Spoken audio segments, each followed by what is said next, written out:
Hello friends, मैं हूं आपके सामने गौरव मिगलानी। इस वीडियो के अंदर हम एक बहुत ही इंपॉर्टेंट टॉपिक स्टडी कर रहे हैं कि ऐसी कौन सी प्रॉपर्टी है जिसके ऊपर हम डेप्रिसिएशन चार्ज नहीं करते, और अगर चार्ज नहीं करते तो उस चार्ज ना करने का कारण क्या होता है। सिंपल सी बात, पहले हम डेप्रिसिएशन के बारे में जान लेते हैं। डेप्रिसिएशन होता क्या है। जब भी हम कोई प्रॉपर्टी परचेज करते हैं तो उस प्रॉपर्टी की वैल्यू में धीरे धीरे कुछ ना कुछ कमी होती है। तो जितनी वैल्यू उसके अंदर हम कमी करते हैं या हर साल जितनी वैल्यू हम उसके राइट डाउन करते जाते हैं, राइट ऑफ करते जाते हैं, उसको हम बोलते हैं डेप्रिसिएशन। मतलब किसी भी प्रॉपर्टी की वैल्यू में कंटिन्यूस कुछ ना कुछ कमी होते जाना, उसको हम बोलते हैं डेप्रिसिएशन। फॉर एग्जांपल, आपने मान लो कोई कार परचेज की। अगर आप आज की डेट में आज ही कोई कार परचेज करके लाए, अगर उसको आप 10 दिन के बाद भी सेल करने लगोगे तो वो 10 दिन के बाद भी उस कार की वैल्यू आपको नए वाले कार की जितनी नहीं मिलने वाली है।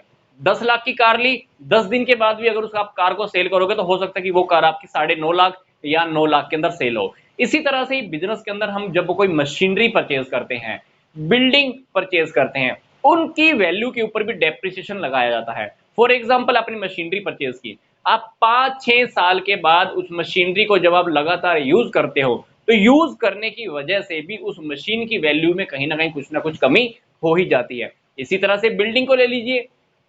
बिल्डिंग को भी जब आप लगातार यूज करते हो तो बिल्डिंग की कहीं ना कहीं टूट फूट होती रहती है। अगर आप उस बिल्डिंग को यूज करना चाहते हो तो कितना टाइम उस बिल्डिंग को यूज कर सकते हो? 10 साल, 20 साल, 30 साल, 40 साल या 50 साल।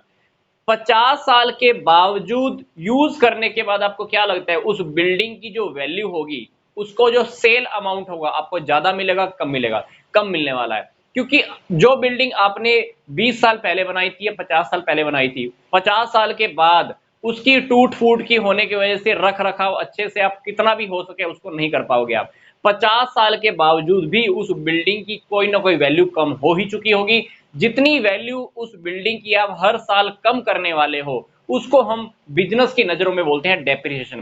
क्योंकि बिजनेस में भी अगर कोई आप बिल्डिंग परचेज करते हो, उस बिल्डिंग के ऊपर आप हर साल क्या लगाने वाले हो? डेप्रिसिएशन लगाने वाले हो।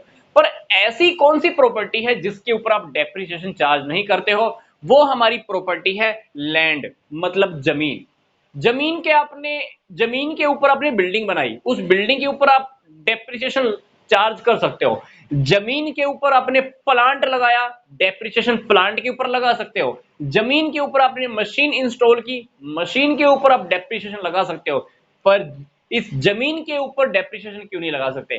क्योंकि जमीन की जो लाइफ होती है वो अनलिमिटेड पीरियड के लिए होती है, क्योंकि जमीन का कभी भी कुछ नुकसान नहीं होता है। आपने एक जमीन के ऊपर मान लो बिल्डिंग बनाई, उस बिल्डिंग को आपने 10 साल, 20 साल, 50 साल यूज करना करो, बिल्डिंग को तोड़ने के बावजूद भी वो जमीन तो फिर भी खाली हो जाएगी।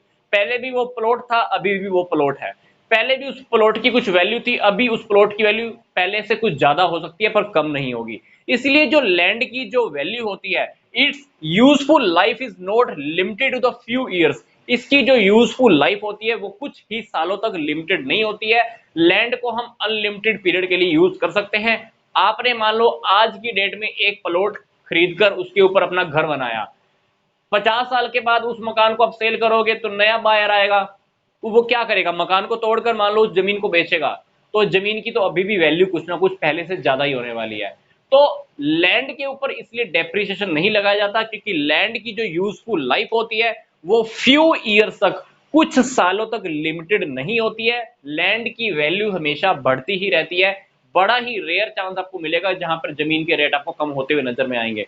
जबकि आप बिल्डिंग खरीद कर देख लो, बिल्डिंग परचेज करके देख लो, बिल्डिंग बनाकर देख लो, कुछ टाइम के बाद उस बिल्डिंग की वैल्यू कुछ ना कुछ कम ही होती हुई नजर में आएगी। पर आपको उस जगह की जो वैल्यू मिलती है, एक्स्ट्रा जो आपको सेल वैल्यू मिलती है, वो किस लिए मिलती है? सिर्फ जमीन की वजह से। क्योंकि जब भी आप कोई मकान परचेज करने के लिए भी जाते हो तो आप उस जमीन को देखते हो कि वहां जमीन का आपका स्पेस कितना है। आप जो मनी किसी को पे करके आते हो, फिर सिर्फ इस लैंड की वजह से पे कर आते हो, ना कि बिल्डिंग की वजह से। क्योंकि बिल्डिंग का तो रख रखाव आप कितना भी कर लो, टूट फूट होती ही रहती है। तो बहुत सारे कारण हैं। अगर आपके सामने एक क्वेश्चन आता है कि लैंड के ऊपर हम डेप्रिसिएशन क्यों नहीं लगाते हैं, या ऐसी कोई प्रॉपर्टी बताओ जिसके ऊपर हम डेप्रिसिएशन नहीं लगाते हैं, तो आपका आंसर यही होने वाला है। बहुत सारे रीजन है जिसको आप आइडेंटिफाई कर सकते हो, मेंटली देखोगे तो आपको आंसर्स मिल सकते हैं।